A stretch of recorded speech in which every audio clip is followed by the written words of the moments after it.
Hi friends, welcome to மூன்று முடிச்சு promo. இன்றைக்கி நம்ம மூன்று முடிச்சு சீரியலில் என்ன விறுவிறுப்பான விஷயம் அப்படின்னு பார்த்தீங்கன்னா, நம்ம அருணாச்சலம் இருந்துக்கிட்டு அதான் நந்தினி கிடச்சிட்டாலடா, கேஸை வாபஸ் வாங்க அப்படின்னு சொல்லிட்டு அருணாச்சலம் சூர்யா சார்கிட்ட சொல்லும்போது, என்னால் அதெல்லாம் முடியாது, உங்கள் அருமை மனைவிக்காக இங்கே வந்து என்கிட்ட வக்காலத்து வாங்கிட்டு இருக்காதீங்க, நான் என்ன பண்ணணுமோ அதுதான் நான் பண்ணுவேன் அப்படின்னு சொல்லிட்டு சூர்யா சார் சொல்கிறாரு. ஏன்டா இப்படி பிடிவாதமாக இருக்கா, நந்தினி தான் கிடச்சிட்டாலேடா அப்படின்னு சொல்லிட்டு நம்ம அருணாச்சலம் எவ்வளவோ சொல்ல ட்ரை பண்ணுறாரு. ஆனால் இருந்தாலும் நந்தினி கிடச்சா எப்படி கிடச்சா, கடத்தப்பட்டு கிடச்சா, அதனால் அவளை யார் கடத்தினாங்கன்னு எனக்கு தெரியும், அவங்கள மேலே நான் கேஸ் கொடுத்துருக்கேன், இதுக்கான தண்டனை அவங்க அனுபவிச்சு தான் ஆகணும்ப்பா அப்படின்னு சொல்லிட்டு நம்ம சூர்யா சார் ஸ்ட்ரிக்டாக சொல்லிட்டாரு.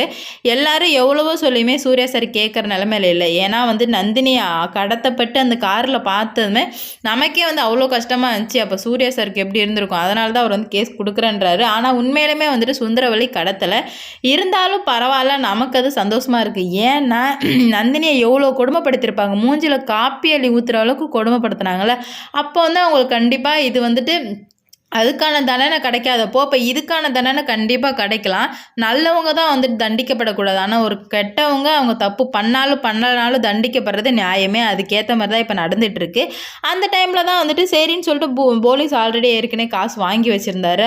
அதனாலே வந்துட்டு சுந்தரவழி எப்படியாச்சும் உள்ளே போடணும் அப்படின்னு சொல்லிட்டு உள்ளே போட வந்து சைன் போடுங்கம்மான்னு வரும்போது நந்தினி வந்துட்டு இல்லை, இவங்க கடத்தலை, சூர்யா சார் கேஸை வாபஸ் வாங்கிடுங்க, சுந்தரவழி மேடம் கடத்தவே இல்லை, எனக்கு நல்லா தெரியும் அப்படின்னு சொல்லிட்டு நம்ம நந்தினி சொன்னாலும் ஏன் நந்தினி இப்படி இவங்களுக்காக நீ சப்போர்ட் பண்ணுற, இவங்க உன்னை எவ்வளோ கொடுமைப்படுத்தினாங்க, நீ இவ்வளோ சப்போர்ட் பண்ணாத அப்படின்னு சொல்லிட்டு சூர்யா சார் எவ்வளோ சொன்னாலும் இல்லை சார், இவங்க கடத்தல, என்னை வேற ஒருத்தவங்க தான் கடத்தினாங்க, எனக்கு தெரியும், வாங்க நான் சொல்கிறேன் அப்படின்னு சொல்லிட்டு நீங்கள் ஃபஸ்ட்டு கேஸை வாபஸ் வாங்க அப்படின்னு சொல்லிட்டு நம்ம சூர்யா சார்கிட்ட நந்தினி சொல்லும்போது சரி உனக்காக நான் கேஸை வாபஸ் வாங்குறேன் அப்படின்னு சொல்லிட்டு சொல்கிறாங்க. சுந்தரவழிக்கு கோவம் வருச்சு, இவெல்லாம் சொல்லி நம்ம கேஸை வாபஸ் வாங்குற நிலமே ஆயிடுச்சு அப்படின்னு சொல்லிட்டு எல்லாருமே போயிடுறாங்க. வெளியே போயிட்டு வரும்போது நம்ம சூர்யா சார் வந்துட்டு ஏதோ மறந்து வச்சு ஃபோனை வந்து அந்த டேபிள் மேலே மறந்து வச்சுட்டேன், நான் போய் எடுத்துகிட்டு வரேன்னு சொல்லிட்டு உள்ளே வரும்போது அந்த போலீஸ் வந்து அந்த எக்ஸ் மினிஸ்டர்கிட்ட ஃபோனில் பேசியிருக்கிறத நம்ம சூர்யா சார் காதில் வாங்கிட்டார். என்ன வாங்கிட்டார் அப்படின்னு பார்த்தீங்கன்னா, அந்த நந்தினி கரெக்ட் டைமில் வந்து சுந்தரவழியை ஜெயிலுக்குள்ளே போட விடாமல் தடுத்துடுச்சு சார், என்னை மன்னிச்சிடுங்க அப்படின்னு சொல்லிட்டு பேசிகிட்டு இருக்கும்போது அப்போ தான் நம்ம சூர்யா சாருக்கு உண்மையே புரிய வருது.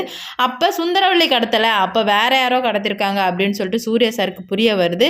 இதை எப்படியாச்சும் நிரூபிச்சாகணும், வேற யாருமே நமக்கு எனிமி இல்லை, அந்த எக்ஸ் மினிஸ்டராக தான் கண்டிப்பாக இருப்பான், அவனாக தான் இருக்கணும் அப்படின்னு சொல்லிட்டு அவனை ஃபாலோ பண்ணி ஆதாரத்தையும் கலெக்ட் பண்ணுறாரு நம்ம சூர்யா சார். அதுக்கப்புறம் போலீஸை கையோடு கூட்டு போயிட்டு இவன் தான் என் மனைவியை வந்து கடத்தி காரில் வச்சுருந்தான், இவனை அரெஸ்ட் பண்ணுங்க அப்படின்னு சொல்லிட்டு நம்ம சூர்யா சார் நம்ம ஒத்த கல்ல நிற்கிறாரு.